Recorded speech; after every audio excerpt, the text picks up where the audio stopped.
show you about the fastest way to do a demo for a remodel. Getting rid of the, taking out the kitchen countertops. Mostly that's going to be the fast part, but of course you're going to have to turn off your water. Sometimes these leak in between on and off. You should know where your shut-off valves are before you start, just in case you need to shut off the water quickly. Okay, anyway, now my water's off, and we can prove it up top by opening the line, proving it. Right here, we're going to take the air gap down for the dishwasher. Just undo the nut here.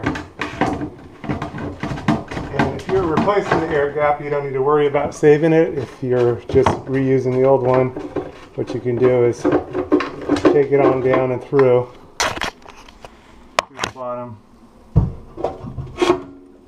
Put your cap back on. And put your air gap lid back on. And now you're ready for the next install. There's definitely some smelly water in there. It's a good idea to have a bucket or something underneath to catch any water that might drip down below. This one, the angle stop, is actually leaking from the front. I'm going to be having the angle stops replaced, but I can't have a running leak, so I'm just going to tighten the front nut. It's a compression fitting right here, and hope that it stops our drip. And it did, so that's good. Okay, now we can disconnect our supply lines. I should have given you guys a little more light. All I got's a little tiny flashlight, but it's better than nothing, I guess. There we go. Anyway, and disconnect our supply lines. And I don't need to save them, so it's no big deal. When I pull them up, some water is going to come out. And just aim it right at my rags, or if you have a bucket down below, that'll work too.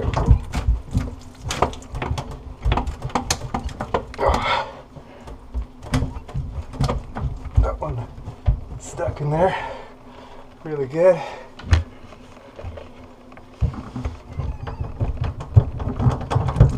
There we go. All right. Okay. Now for our front deal, we can disconnect our disposer. Got everything unplugged, and then we're going to twist out the nut here. And the sink is getting trashed, but the disposer I can use for other units. It's nice with the tailpiece, it's ready to go. So what we'll do is we'll pop it on down. I usually use my knee to balance the disposer while I tip it out. And we probably should take off this air gap line first. And go ahead and set that to the side. There we go. Now air gap line is set. Oh gosh, a lot of nasty water in there. Smelly stuff. Gonna dump it on my rag instead. Clean all that up. Anyway, that's another story. Ah, it stinks bad. Doesn't come through on the camera, but it has some nasty smell. Oh my gosh. Alright. So again, I use my knee, prop it up, and then just basically move these over, and then we can move the disposer on down. And now it's ready to go somewhere else or do whatever. The disposal drain line we can just cut for the garbage, just for the dishwasher drain line, or we can remove the clamp here. Either way, it's nice and easy to take it on out.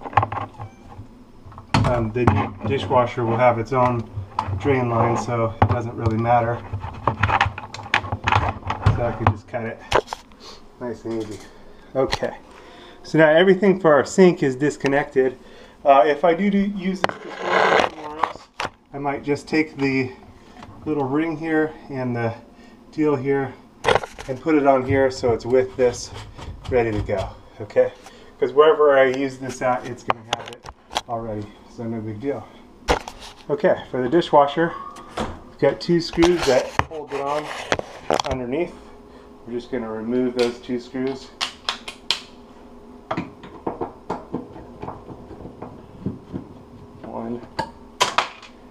and 2. And the dishwasher is getting junked as well.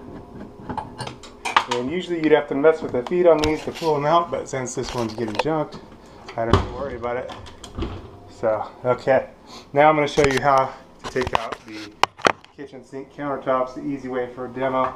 You want to wear safety glasses, and you may want to wear earplugs. But here goes. Easiest way to do this is to hit here and separate it.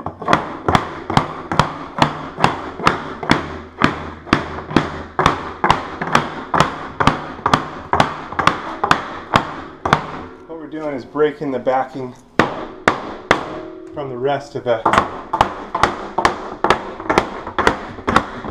countertop.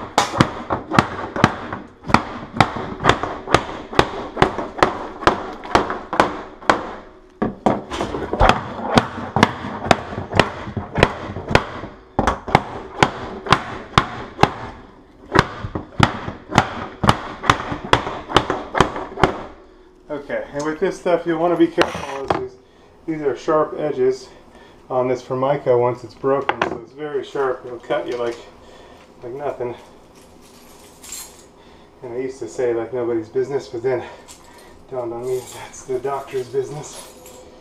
So anyway, to prevent damage in our drywall, we're going to want to score the top edge with a utility knife. And you may want to do that before striking the countertop.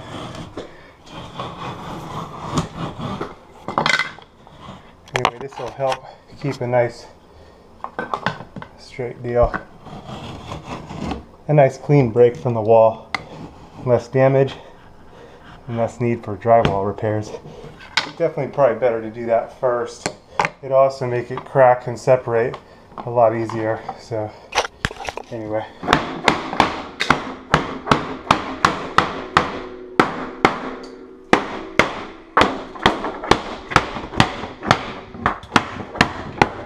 Okay.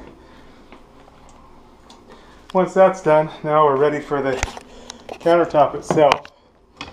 And also a pry bar works really good. And the trick with the pry bar is to use something behind it to protect your drywall, such as your hammer or, you know, something along those lines. Looks like we need a little more cutting here to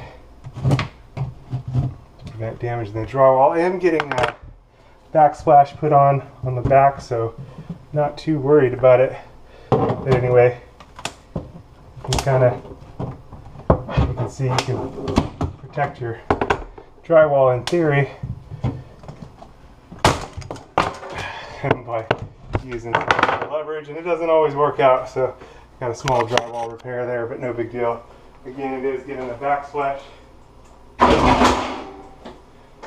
Okay, and I actually wanted to use that board to show you that we can really use that for leverage for the rest of our wall to actually space out the pressure that's put on the drywall. It'll be less likely to cave in. Because the smaller the area, you're not really sharing the load. There we go. Back our deal right off. Yeah, we can take that out. And to make it easier to dispose of, we can break it in half.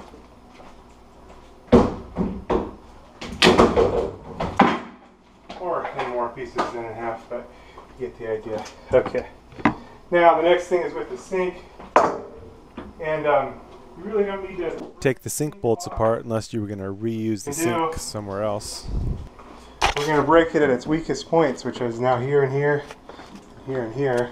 And it's mostly a matter of lifting and leverage. What we're going to need to do is get our leverage underneath this point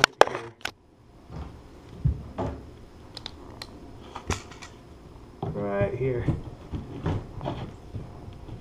And we don't want to go too far with our pry bar. A little bit better right at the front here. But there we go. Now our sink's up. And what we're going to do is strike it across right here.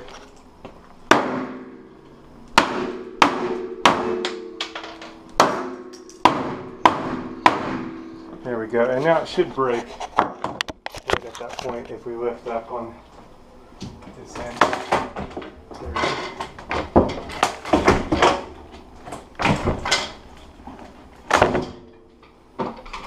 And it did. Sorry.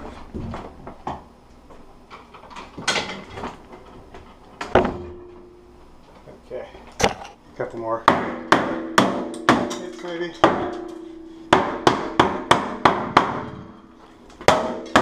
And same. You know, pop it on out.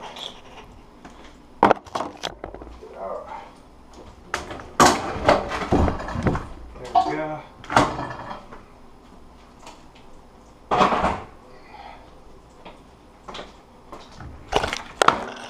There we go.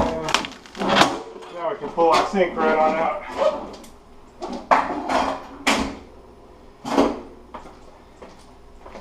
And the last piece of our cover right here. Usually just a matter of lifting it out. But we may need our pry bar again. But now the countertops will be ready for the rebuild.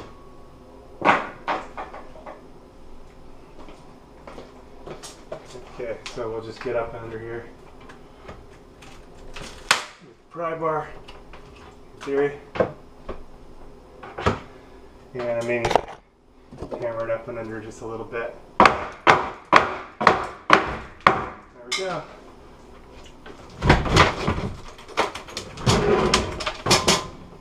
And be careful with those sharp edges. They will get you if they can, if you let them. Anyway, that's it for the demo on the countertops. Got just a tiny bit of drywall work on that back edge, but I don't have to texture it because it's just going to get covered with a tile backsplash, so no big deal. That's the easy way to move the kitchen countertops. With these ones, it's pretty much the same deal. Remove the stationary portion first, slice it through, score it, crack the back, and the same deal. Real simple. Thanks for watching. Talk to you later.